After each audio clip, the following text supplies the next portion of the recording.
ये तो कल हमारा ये चल रहा था 5वां अध्याय अजीव तत्व निरूपण। ठीक है, तो अजीव तत्व निरूपण में हमारे कितने सूत्र हो गए? गया 24वां सूत्र है। और 24वें सूत्र में उद्गल की बहुत सारी अवस्थाओं के बारे में बताया गया है।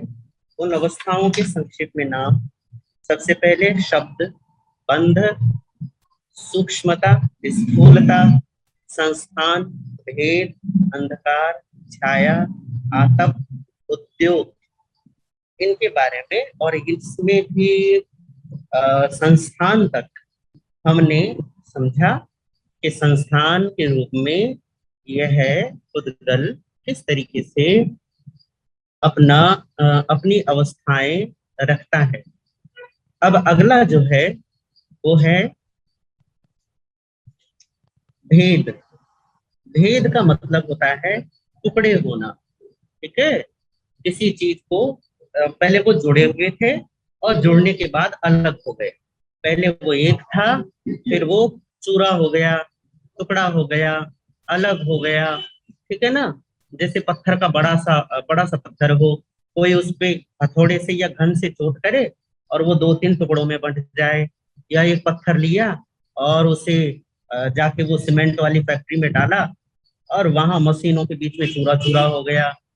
ठीक है, एक बड़ी सी लकड़ी थी और उसको मतलब काट पीट के उसको दो टुकड़े, तीन टुकड़े, चार टुकड़े, कितने भी उसके सारे टुकड़े कर डाले। आप बाजार से कोई सब्जी लाए और सब्जी को सुधार के आपने उसके बहुत सारे टुकड़े किए। इसी तरीके से बहुत सारी चीजें जो पहले बड़े आकार में होती हैं और फिर टूट कर अलग छोटा बन जाती हैं या चूरा हो जाती हैं, उसको भेद कहते हैं।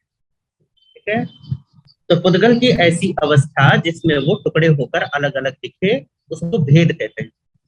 तो इस भेद में ये कह रहे हैं कि इसमें भी कुछ और आते हैं, जैसे औदकरिक। औदकरिक का मतलब होता है जैसे आरी से लकड़ी चीरते हैं ना, तो उसमें से बुरादा निकलता है, उस बुरादे को औदकरिक कहते हैं। भेद से उत्पन्न हुआ ना, क्योंकि लकड़ी को चीरते चीरते दो भाग कर रहे थे या तीन, जो भी कर रहे थे, तो दो भाग करते हुए उस आरी से जो वो बुरादा निकलता है वो बारीक बारीक।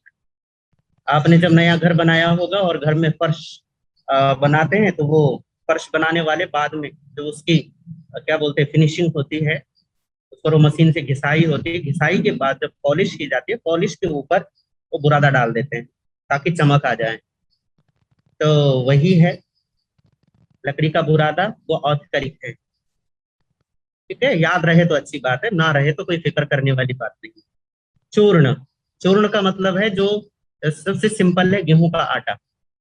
ठीक है, इसको चूर्ण कहते हैं, या फिर इसी प्रकार का अन्य जो भी होगा उसको भी चूर्ण कहते हैं। फिर है खंड। खंड का मतलब टुकड़ा हो गया। जैसे घड़ा आदि, घड़ा टूट जाता है तो उसको खंड कहते हैं। प्रतर, मेघ। मेघ का बड़ा सा टुकड़ा हो, उसको आ, प्रतर का मतलब है मेघ पटल की भांति बिखर जाना। जैसे बादल होते हैं तो उसके पहले एक और फिर वो अनेक टुकड़ों में इधर उधर बिखर करके और खत्म। फिर इसी तरीके से अभ्रक की तरह परतें निकलना। मुझे नहीं पता, आप लोगों को पता हो यदि कभी आपने पढ़ा हो इनके बारे में। तो अभ्रक एक धातु है, उसकी जब वो निकलता है जमीन से तो परतों के रूप में निकलता है। इसी तरीके से अणुचटन। अणुचटन का मतलब है जब हम गर्म लोहे पर चोट मारते हैं, वो लाल लाल लोहा, तो उसमें से चिंगारियां निकलती हैं, चिंगारियां अलग होती हैं, इसी को अणुचटन कहते हैं।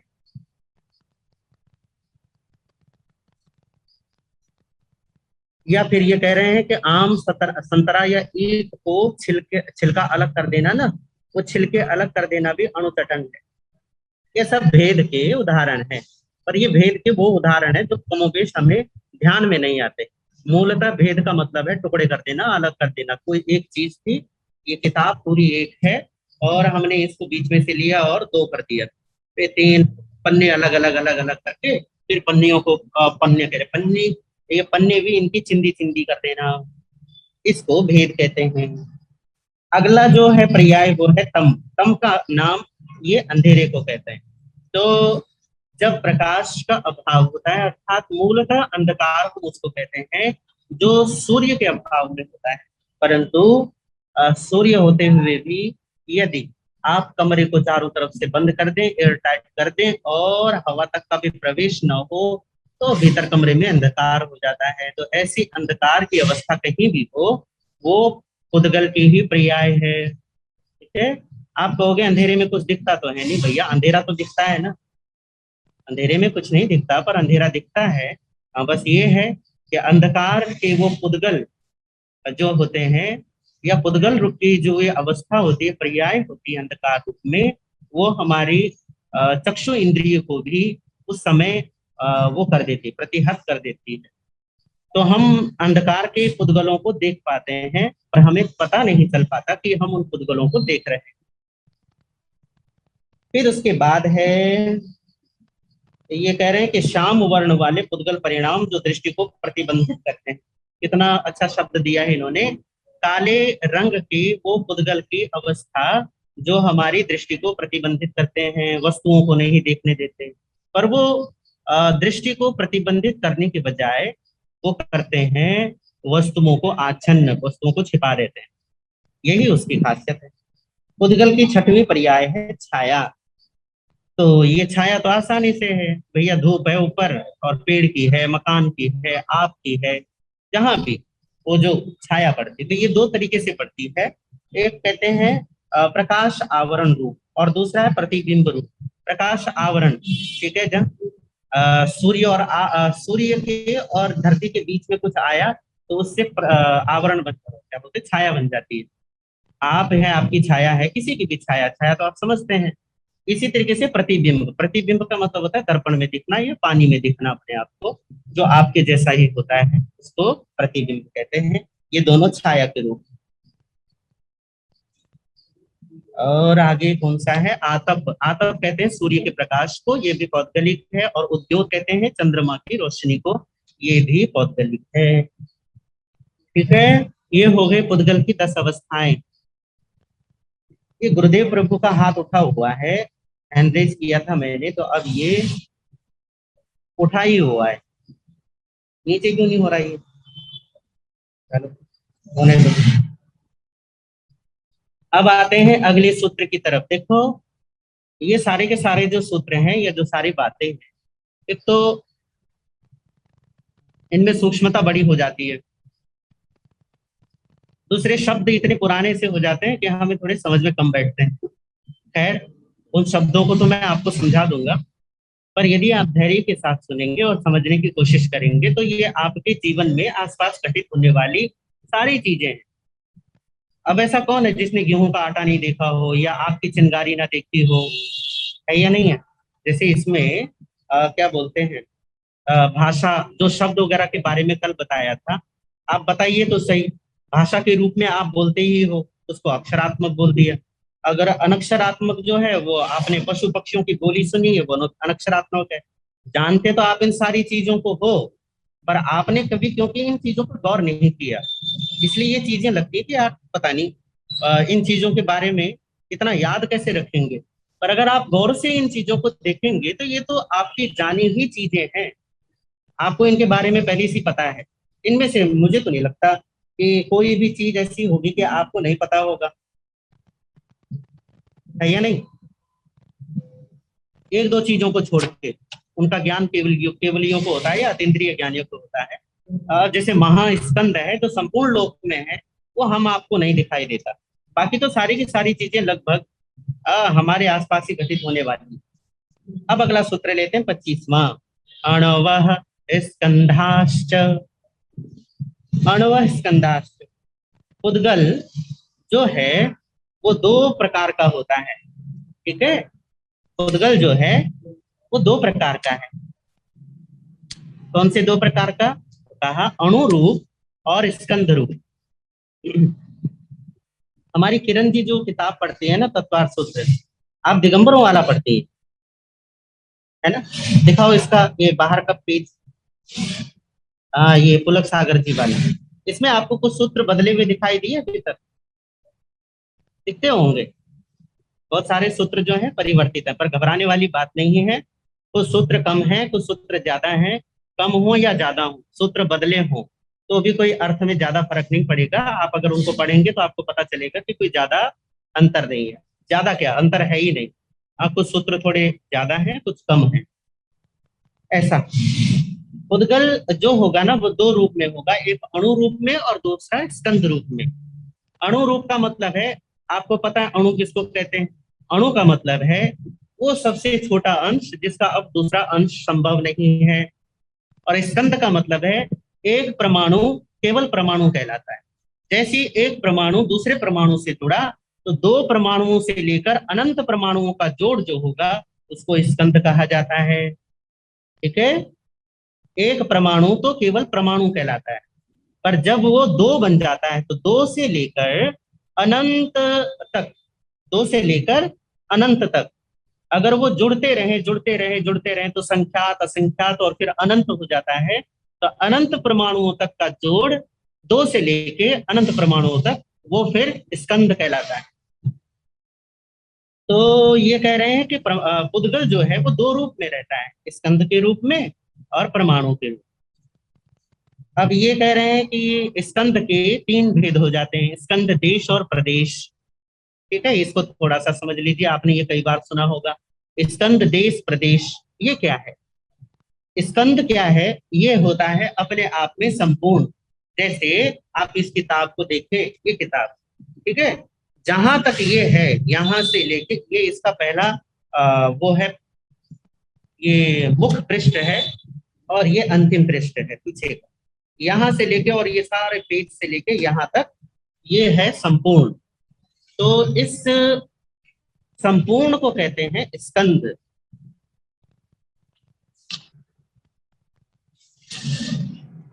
और इसमें तीन गुण होते हैं, मतलब इसको तीन तरीके से हम जान पाते हैं।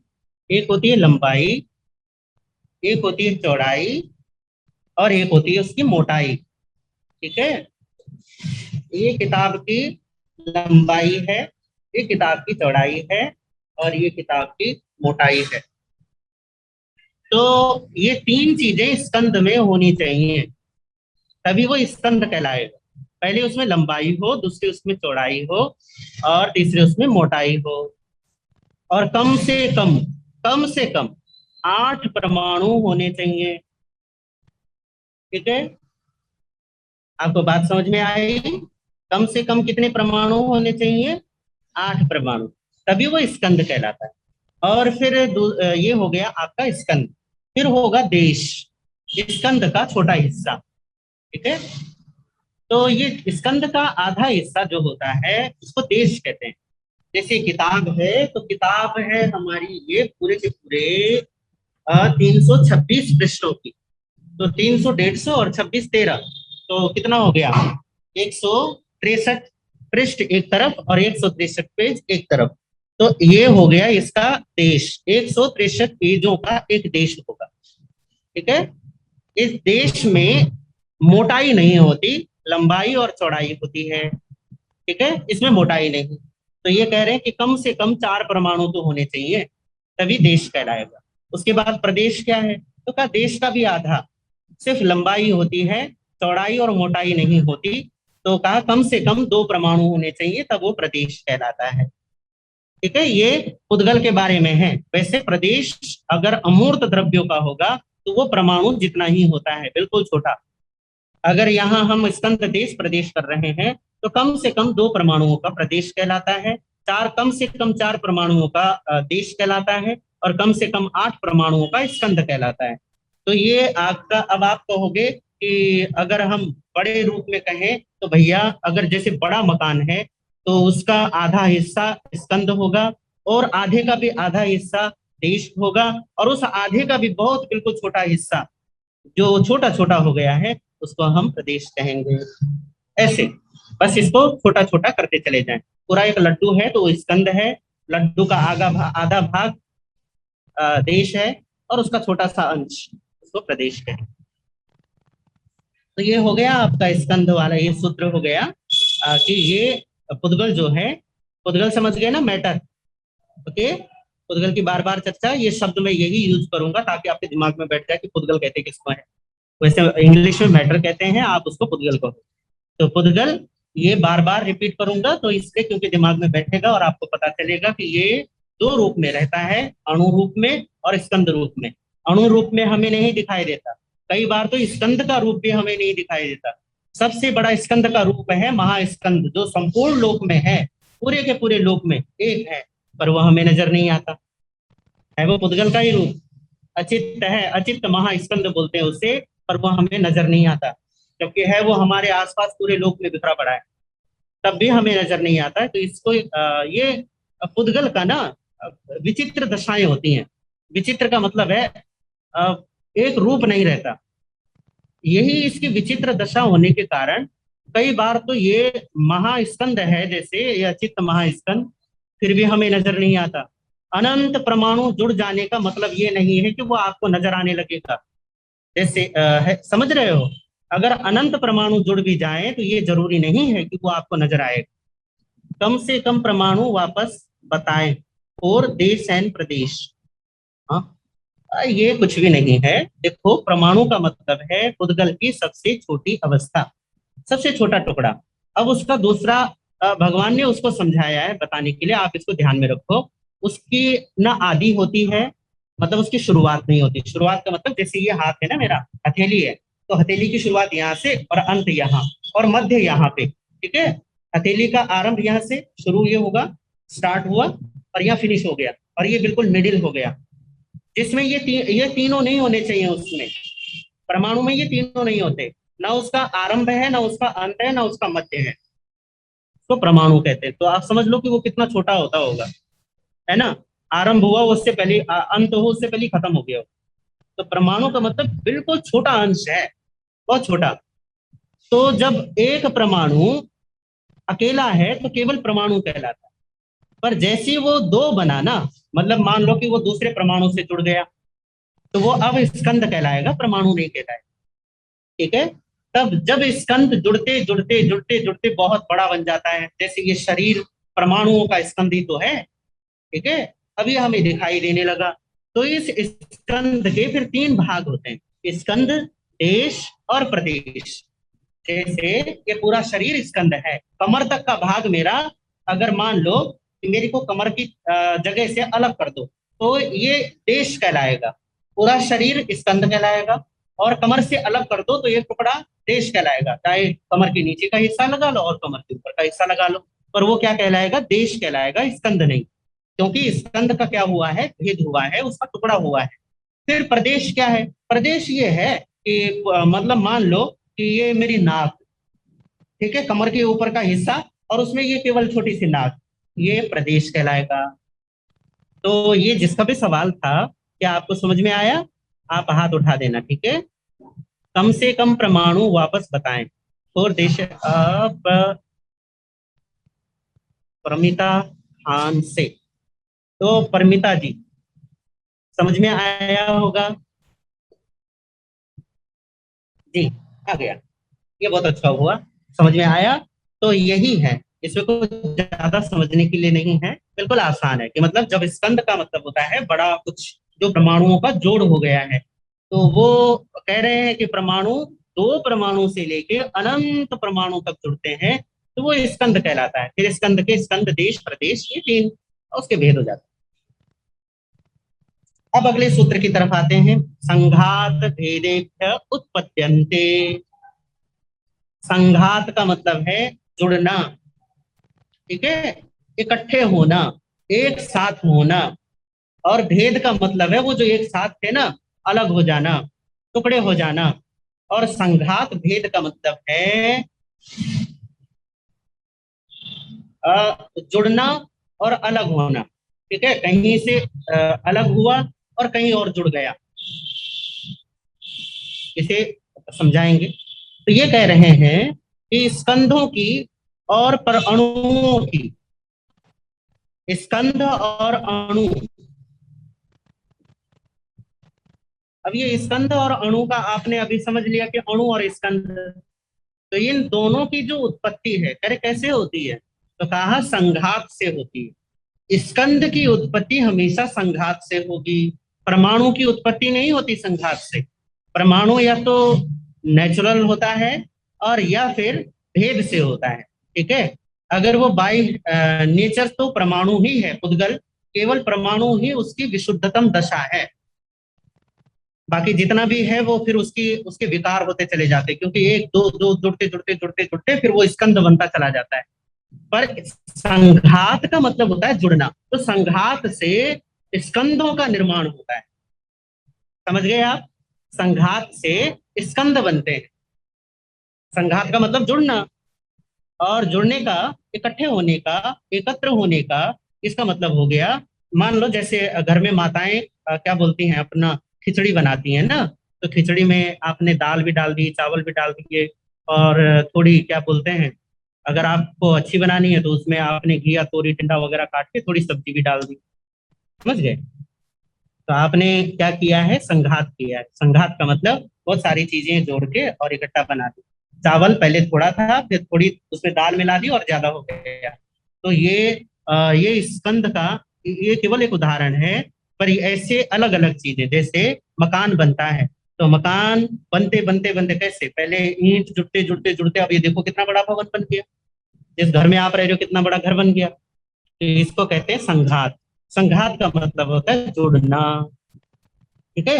एक एक पहले ये जो कपड़ा था, ये कपड़ा पहले रुई थी, और रुई का फिर क्या बोलते हैं, वो गया वहां मशीन में, उसका बारीक बारीक धागा बना और मशीन में डाला धागे को, धागे का एक एक धागा जोड़ जोड़ के ताना बाना कहते हैं, एक धागा सीधा दूसरा धागा टेढ़ा, और इस तरीके से वो जुड़ते जुड़ते जुड़ते कपड़ा बन गया, ठीक है।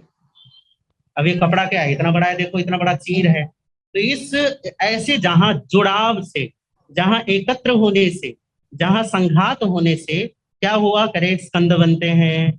तो पुद्गल की अवस्था के बारे में बता रहे हैं ना, तो कह रहे भैया ये तीन चीजों से पुद्गल का ये तीन तरीकों से ये स्कंद और परमाणु वगैरह बनते हैं। तो कहा कैसे, कह रहे संघात से तो स्कंद बनेगा, और का भेद से क्या होता है, करे भेद से स्कंद भी बनता है और परमाणु भी बनता है। समझ रहे हो? भेद से अर्थात जब टुकड़ा होता है किसी चीज का, तो उसको उससे स्कंद स्कंद भी बनेगा और उससे परमाणु भी बनेगा। कैसे? तो इसको समझने के लिए एक उदाहरण से समझो। मान लीजिए कि आपके पास एक बड़ा सा पत्थर है, और आपने पत्थर पे चोट करी और पत्थर के दो टुकड़े हो गए, या मशीन लगाई और मशीन को दो टुकड़ों में बांट दिया, ठीक है। अब वो दो टुकड़े हो गए, तो वो दो स्कंद बन गए, अब अलग अलग, बिल्कुल अलग हो गए, और दो टुकड़े हैं, तो वो दोनों स्कंद हैं अब अपने अपने रूप में। और इस बीच में जब आप उसके टुकड़े कर रहे थे, जब आप उसका वो कर रहे थे, मशीन चला रहे थे, तो इतने सूक्ष्म अंशों में उसमें से अनंत परमाणु अलग भी हो गए, ठीक है। अनंत परमाणु उसमें से बिखर कर अलग भी हो गए, वो तो हमें दिखाई ही नहीं दे सकते, तो इसलिए उसकी तरफ बातें नहीं करनी। तो वो कह रहे हैं कि स्कंद भी बनता है और परमाणु भी बनता है। परमाणु तो भेद से ही बनेगा, टुकड़े होगा तब जाके परमाणु बनेगा स्कंद का। और बाकी वो से बाय नेचुरल, अगर वो स्कंद के रूप में जुड़ा हुआ है तो उन्हें स्कंद इसलिए कहते हैं क्योंकि परमाणु अब हमें अभेद दिखाई दे रहा है, वो एक दिखाई दे रहा है। मान लो ये शरीर है, ये परमाणुओं का जोड़ है, पर दिख तो शरीर एक रहा है ना। समझ गए? है तो ये परमाणुओं का जोड़, पर दिख तो एक रहा है। तो ये एक दिखने की वजह से ये कब पता चलेगा हमें, या तो आप ध्यान करें, डायमंड,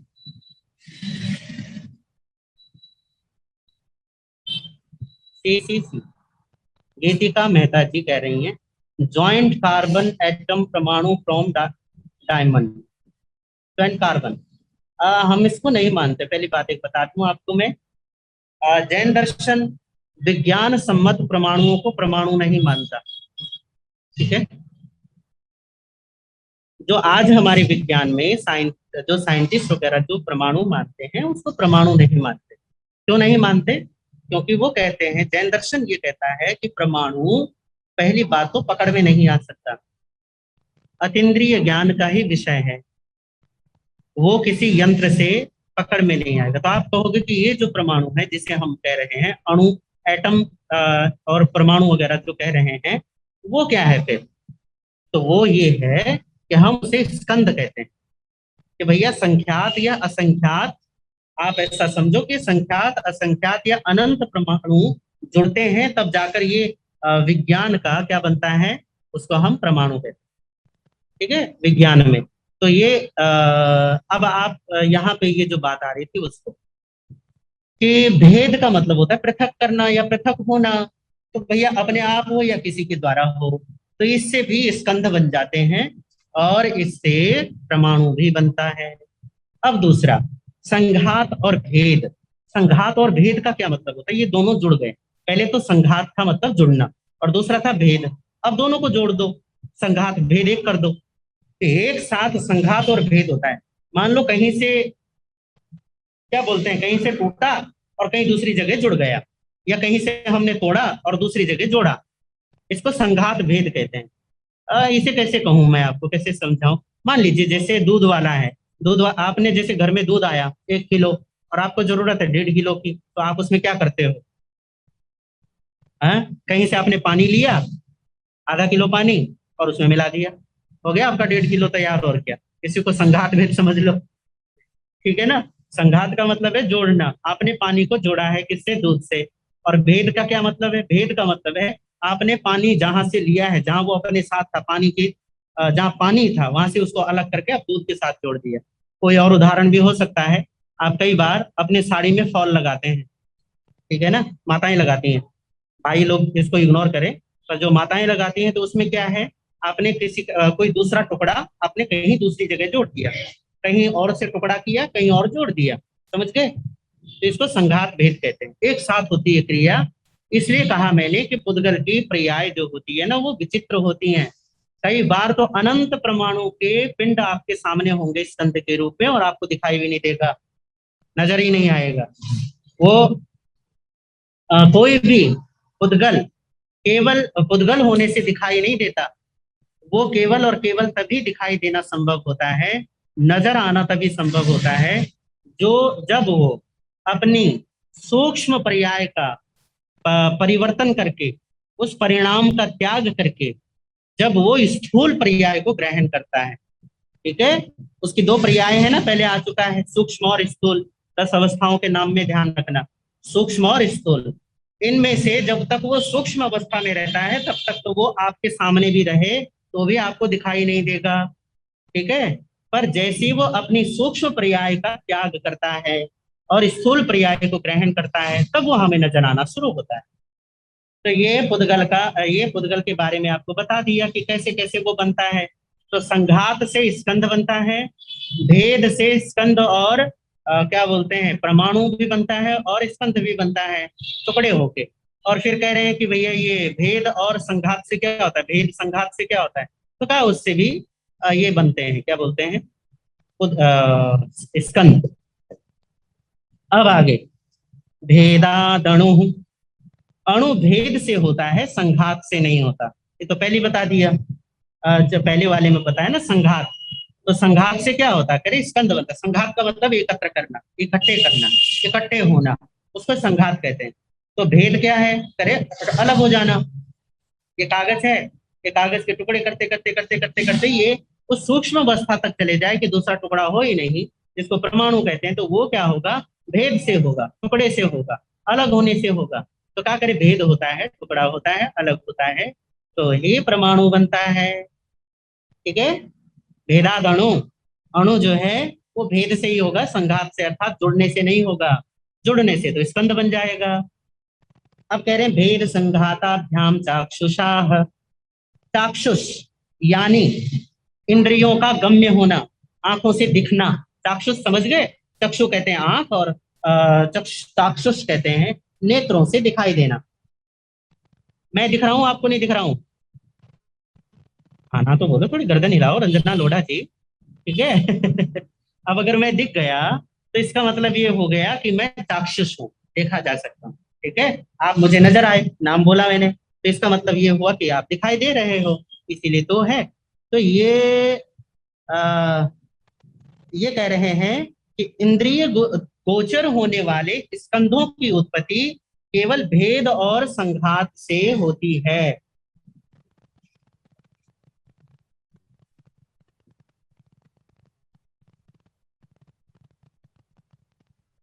कह रहे हैं भेद और क्या बोलते हैं, जब भेद होता है और संघात होता है अर्थात टुकड़े होता है और फिर कहीं जुड़ता है, तब जाकर कोई पदार्थ, ये पुद्गल, तब जाकर वो हमें दृष्टिगोचर होता है, तब वो हमें दिखाई देता है।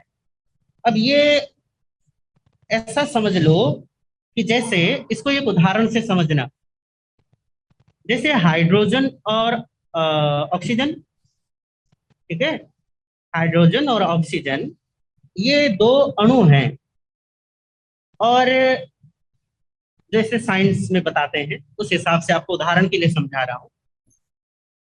तो हाइड्रोजन और ऑक्सीजन आपको खुली आंखों से नहीं दिखाई देता, ठीक है, वो खुली आंखों से नहीं दिखाई दे रहा।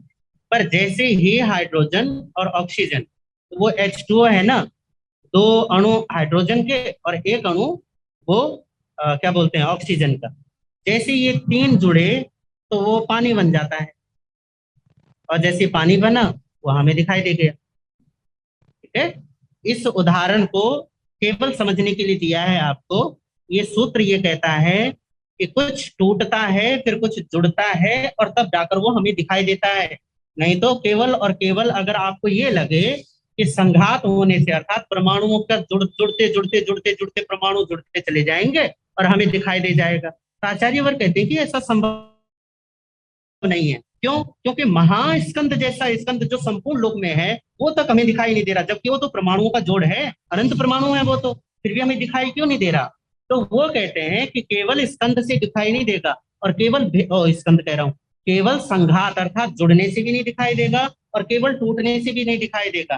कहते कुछ टूटता है और कहीं जुड़ता है, ठीक है, भेद भी होता है, संघात एक साथ हो और फिर वो जुड़ जाए तब जाकर वो हमें नजर आते हैं। यही पुद्गल की विचित्र दशा है कि भैया अपने आप में ना भेद दिखेगा ना संघात दिखेगा, तो क्या दिखेगा? अरे भेद भी हो संघात भी हो और ये दोनों जुड़ जाएं तब हमें दिखाई देगा। तो ये सूत्र क्या कहता है? भेद संघाताभ्याम चतुर चाक्षुषः, कि भेद भी होगा अर्थात टूटेगा भी, संघाताभ्याम जुड़ेगा भी, वो भेद हो और टूटे जुड़े तो ठीक है, जैसे वो हाइड्रोजन ऑक्सीजन वाला मैंने समझा दिया उदाहरण देके, तो ऐसे तब दिखाई देता है, तब नजर आता है, तब इंद्रिय गम्य होता है। अब आगे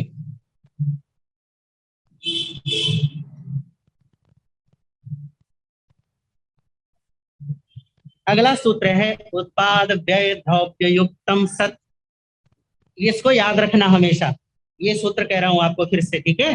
कल एक सूत्र आया था परस्परोपग्रहो जीवानाम, वो भी बोला था आपको, और एक ये सूत्र कह रहा हूं आपको 29वां, इसको भी याद रखना, रट लेना इसको। तो ये सूत्र जो है ये हमेशा आपको काम देगा।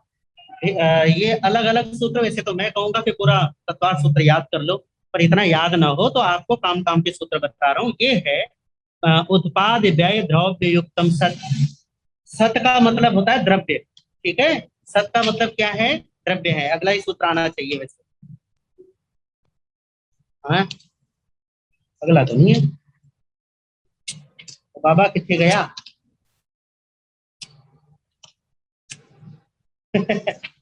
भगवान भला करे, पता नहीं कहाँ आएगा, जबकि यहाँ आना चाहिए था, अब पता नहीं आचार्य वर ने कहाँ डाला है, भगवान जाने।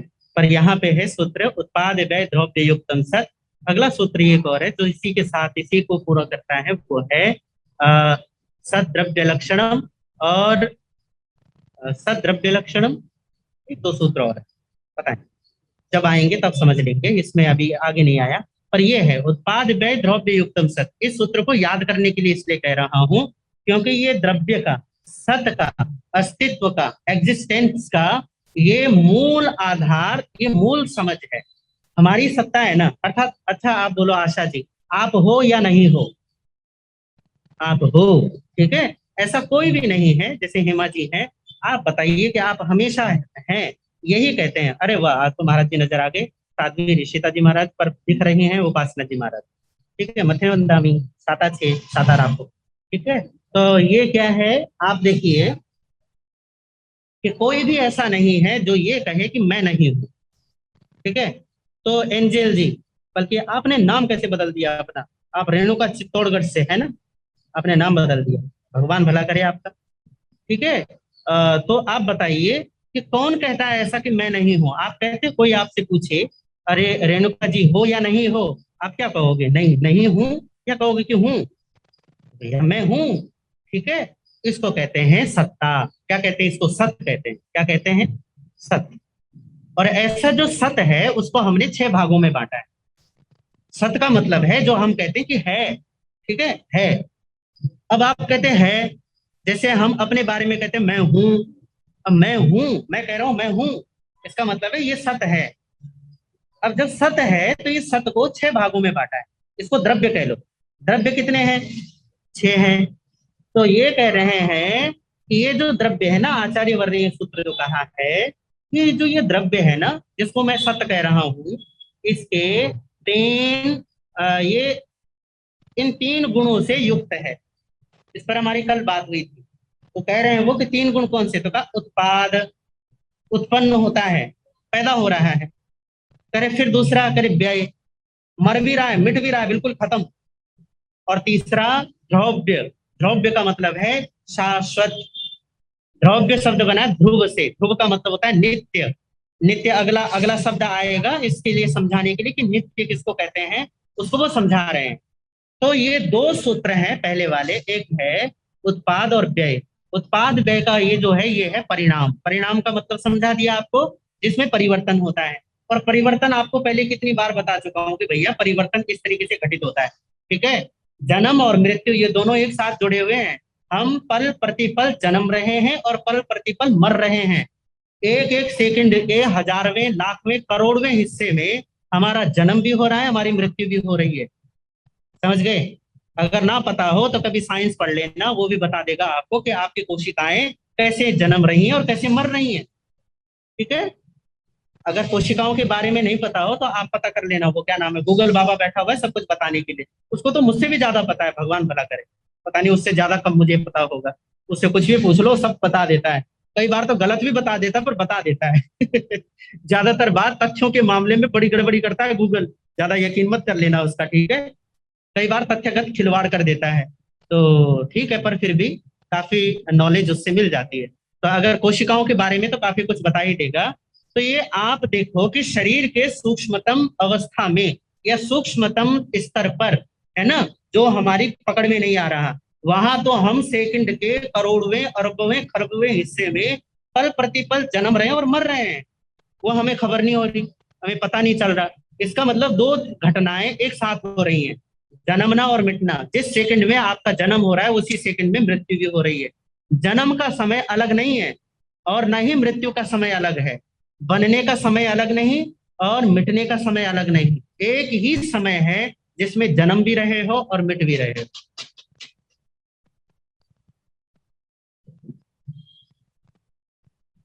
एक ही समय। क्या कर रहे हो? हमारे बाबा जी आए हैं। तो खैर, आपने देखा? हाँ बोलो, ना बोलो। अच्छा, देखा, पर कोई बात नहीं, मजाक कर रहे थे मेरे साथ। उनको ध्यान नहीं था कि क्लास चल रही है। पर खैर, जो भी है। तो ये जो है क्या बोलते हैं उसको, कहाँ था मैं? और इसी पे तो था, कहाँ था? उत्पाद व्यय। तो इसमें क्या होता है कि जो समय, आप ये मत सोचना कि एक बार हमारा जन्म हुआ और फिर बिल्कुल अंतिम समय पे हमारी मौत हो गई। ऐसा कभी भी मत सोचना। जिस समय में हम बन रहे हैं ना, उसी समय में हमारा मिटना भी हो रहा है एक साथ।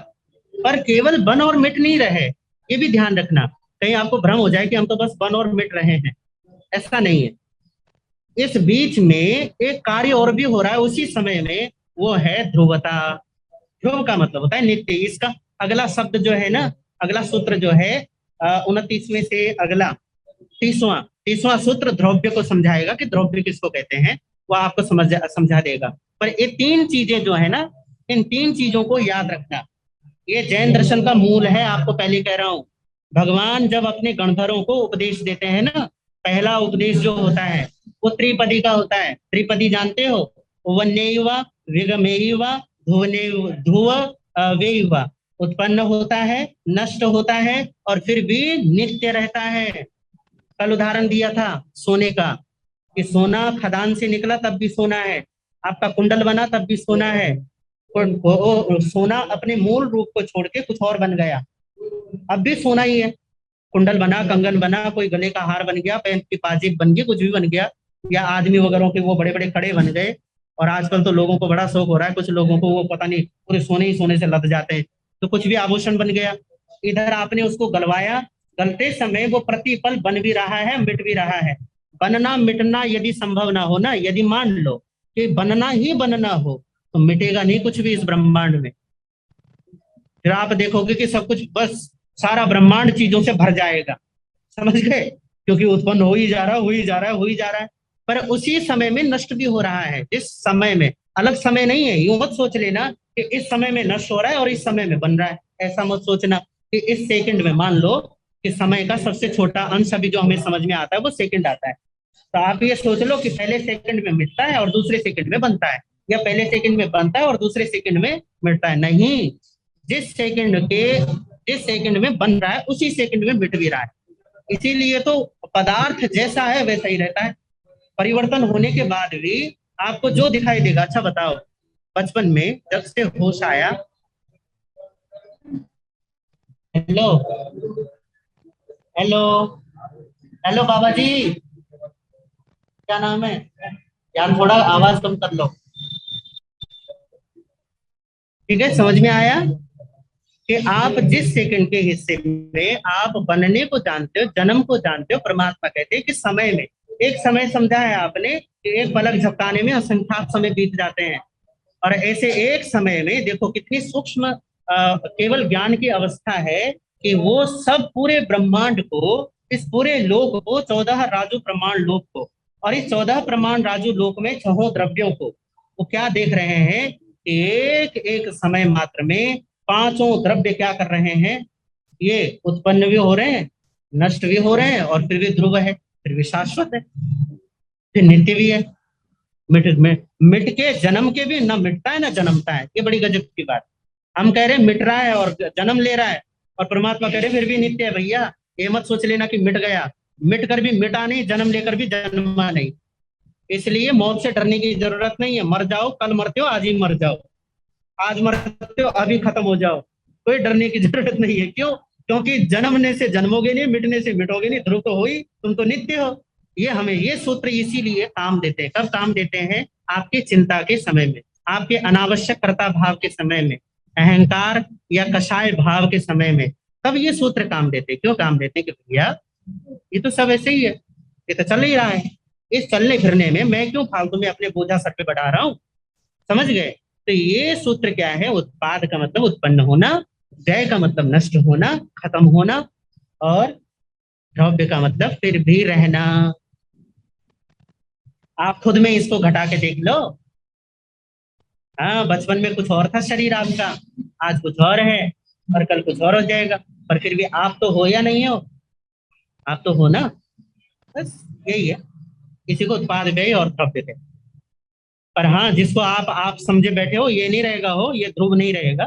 ध्रुव का मतलब ये जो पुद्गल है ये ध्रुव रहेगा, पर इस पुद्गल का ये अवस्था ध्रुव नहीं रहेगी, ये पुद्गल की अवस्था बदल जाएगी। इसीलिए अपनी ध्रुव अवस्था का ज्ञान होना जरूरी है। अब अगले सूत्र को लेते हैं। अगला सूत्र क्या है? तद भाव व्यय अव्ययम, तद भाव अव्ययम नित्यम। तद भाव को, जो अव्यय है उसको नित्य कहते हैं।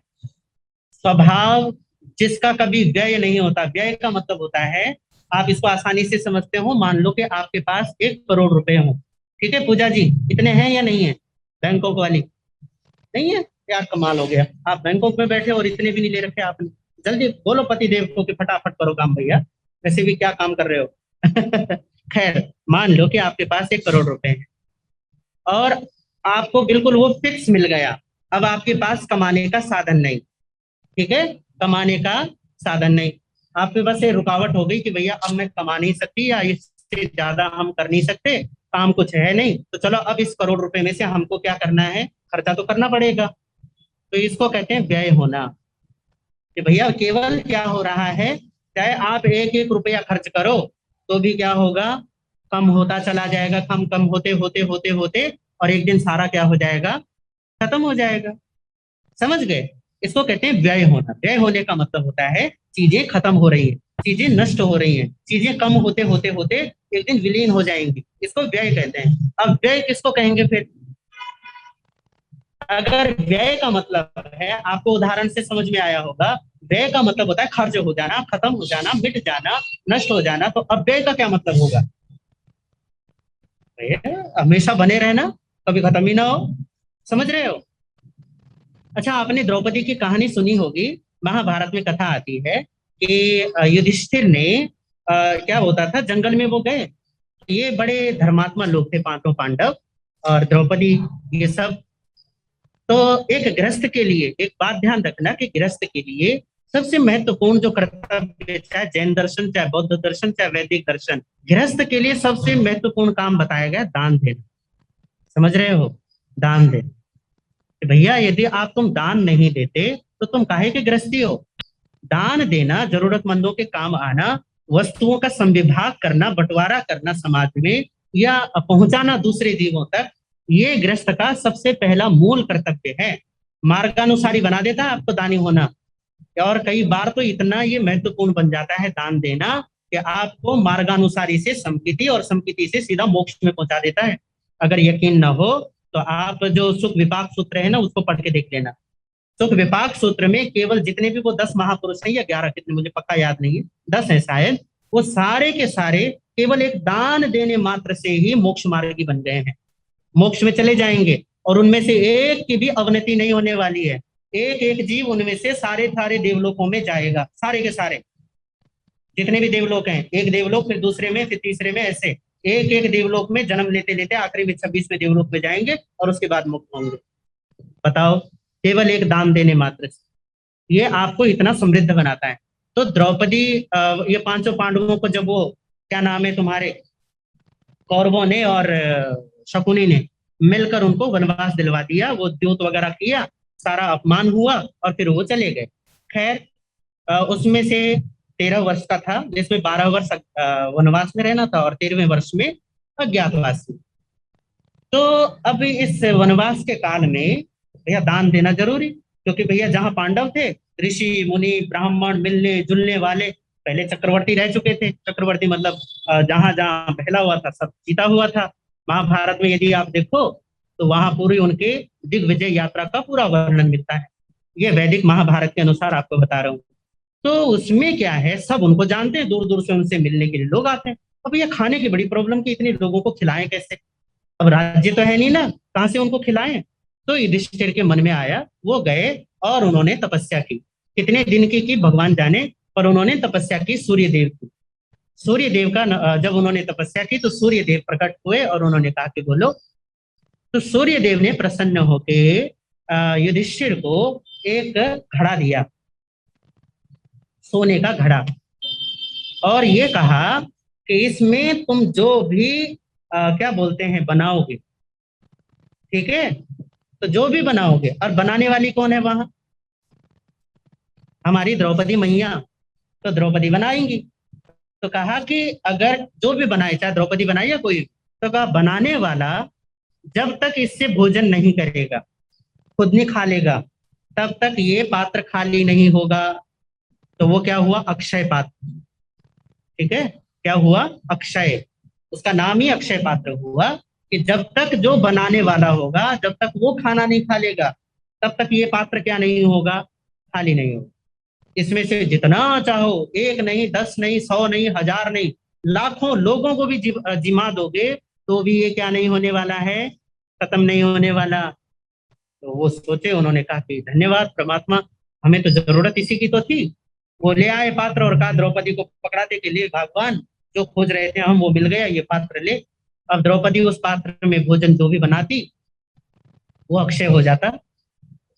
जब बहुत चाहे हजारों, वहां तो संख्या है कि 10-10 हजार, 20-20 हजार ऋषि मुनि एक साथ आ जाया करते थे उनके वहां पे मिलने के लिए, और उन सबको एक साथ भोजन करवाया जाता था, एक साथ।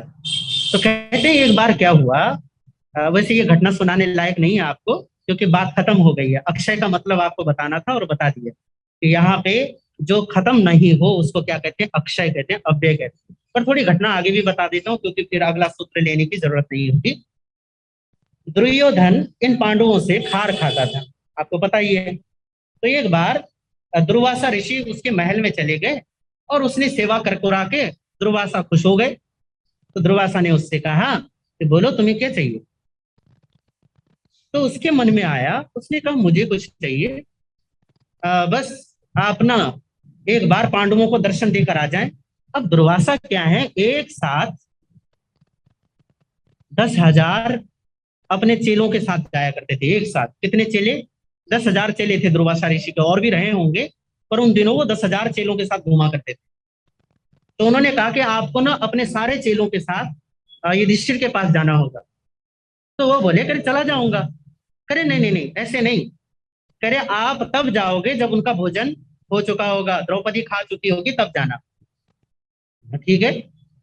अब दुर्वासा पहुंच गए भैया, उनको खबर लग गई कि भोजन हो चुका है द्रौपदी का भी, और पहुंच गए वो। तो उन्होंने जैसी द्रौपदी ने देखा, अब द्रौपदी के तो हाथ पांव फूल फूल गए वहां कि भाई अब आगे मैंने, क्योंकि सूर्य देव ने ये कहा था कि जब तक आखिरी जिस जो बनाएगा वो भोजन जब तक वो नहीं करेगा तब तक ये खाली नहीं होगा, और उसके बाद क्या हो जाएगा, खाली हो जाएगा उस दिन के लिए, फिर अगले दिन की प्रतीक्षा करो। तो भैया द्रौपदी तो भोजन भोजन कर चुकी, सबको खिलाने के बाद उसको उम्मीद ही नहीं थी कि दुर्वासा एकदम से टपक जाएंगी। पर दुर्वासा अपने 10,000 शिष्यों के साथ वहां आ गए, और द्रौपदी के हाथ पांव फूले कि भैया अब क्या करें। दुर्वासा तो अगर गुस्सा हो गए तो पहली वनवास में बैठे हैं, और इन्होंने कोई शाप वाप दे दिया तो और बर्बाद हो जाएंगे। अब वो बड़ी रोने लगी कि क्या होगा। अब द्रौपदी किसका किसका मुंह देखे। तो दुर्वासा ने कहा, क्या किया, उन्होंने कहा कि हम भोजन करेंगे, और बस यहाँ पे पास में नदी है, नदी में स्नान करके हम आते हैं, तब तक तुम भोजन की तैयारी करो। ठीक है, भोजन की तैयारी करो। अब द्रौपदी ने कहा कि भैया भोजन की तैयारी, एक छोटा सा पात्र है उसमें बना भी दूंगी, तो वो दोबारा अक्षय थोड़ी ना होगा आज के लिए, क्यों, क्योंकि आज का तो हो चुका।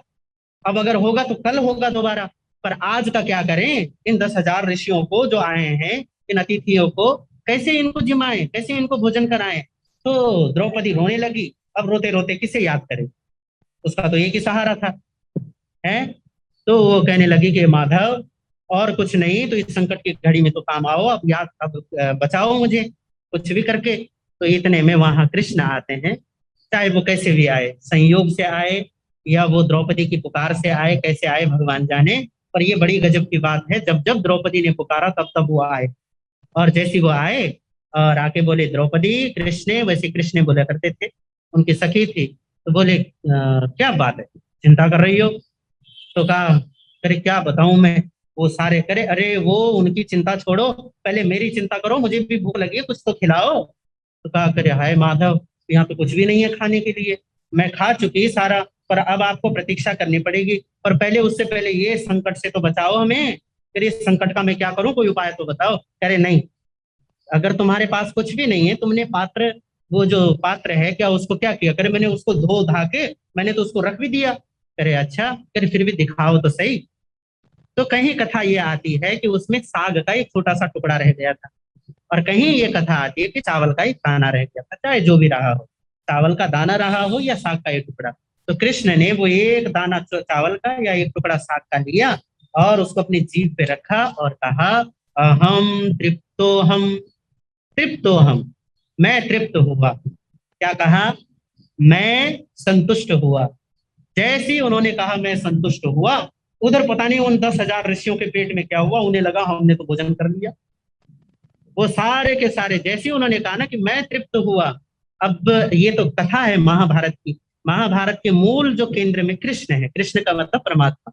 तो जैसे ही परमात्मा ने कहा कि मैं तृप्त हुआ, तो परमात्मा के सारे सारे जीव भी क्या हो गए, तृप्त हो गए। तो वो कहते हैं कि मैं तृप्त हुआ, तो वो 10,000 ऋषि भी तृप्त हो गए। इस तरीके से उन्होंने पांडवों की रक्षा की। खैर कहानी तो खत्म हो गई। यहाँ पर अक्षय का मतलब होता है जो कभी क्षय न हो, कभी जिसका क्षय न हो, जिसका नाश न हो। तो ये है सूत्र, क्या कहता है कि तद भावाव्ययम, तद भाव, तद भाव का मतलब, तद का मतलब वह, भाव का मतलब उसका कोई स्वरूप गुण, और अव्ययम, अव्ययम का मतलब जिस भाव का वो त्याग नहीं करता। ठीक है, त्याग नहीं होता, उससे वो कभी छूटेगा नहीं। अच्छा बताओ, आपको चैतन्य के बारे में इतना बताया, आपको उपयोग के बारे में, ज्ञान के बारे में इतना बताया, दर्शन के बारे में इतना बताया, आपका दर्शन कभी नष्ट होता है? बताओ। अरे बाबा मथेवंदामी सागर मुनि जी, बताओ। आपका ज्ञान नष्ट हुआ, उपयोग नष्ट हुआ कभी? हाँ, बढ़िया, कृपा आपकी। बताइए, उपयोग नष्ट हुआ? नहीं हुआ। इसी को अव्यय दशा कहते हैं। ठीक है, ये क्या कहते हैं? कहीं भी रहोगे, चाहे मनुष्य की देह में, चाहे नरक की देह में, चाहे त्रियंच वगैरह में, और चाहे स्वर्ग में, और चाहे मोक्ष में, रहो कहीं भी, उपयोग आपका नष्ट नहीं होने वाला। उपयोग हमेशा बना रहेगा। इसी को अव्यय कहते हैं, कभी नष्ट नहीं होता। तो अव्यय जो उस भाव का जो अव्यय दशा है, जो कभी व्यय नहीं होता, नष्ट नहीं होता, खत्म नहीं होता, उसी को नित्य कहते हैं। किसको नित्य कहते हैं? भैया उस द्रव्य का, वो जो पहले बता चुके हैं ना, तद तद का मतलब किसके बारे में बता रहे हैं? तद करे वो सत, पहले सूत्र में आया ना, उत्पाद व्यय द्रव्य युक्तम सत।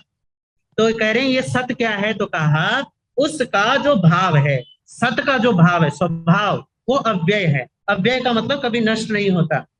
तो उस नष्ट न होने वाले भाव को ही नित्य कहते हैं। क्या कहते हैं? नित्य कहते हैं।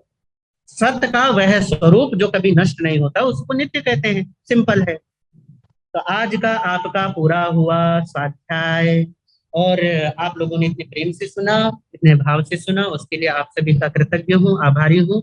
आप सभी का खूब खूब मंगल हो। आप सभी को बहुत बहुत प्रेम। इसी भाव से लगे रहें, इसी भाव से बने रहें, इन्हीं भावनाओं के साथ। ओम शांति। गुरुदेव श्री जी हैं? हैं? वाह, वंदना में गुरुदेव।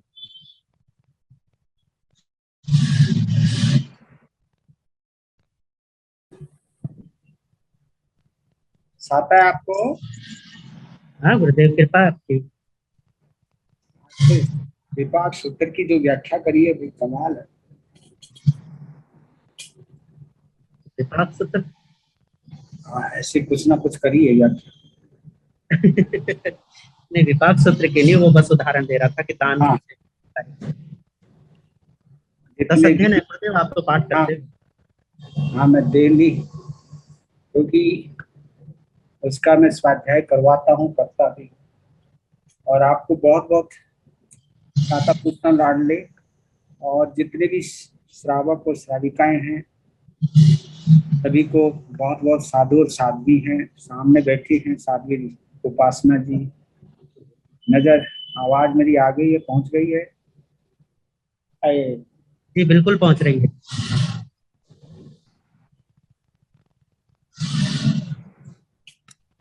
आज मैं ज्यादा सुन नहीं पाया, आपके पास रहा। तो हार्दिक हार्दिक आभार के साथ सभी के लिए मंगल कामना करता हूं, और आप सभी अपनी उपस्थिति को बरकरार रखें, और ये तत्व जिज्ञासा के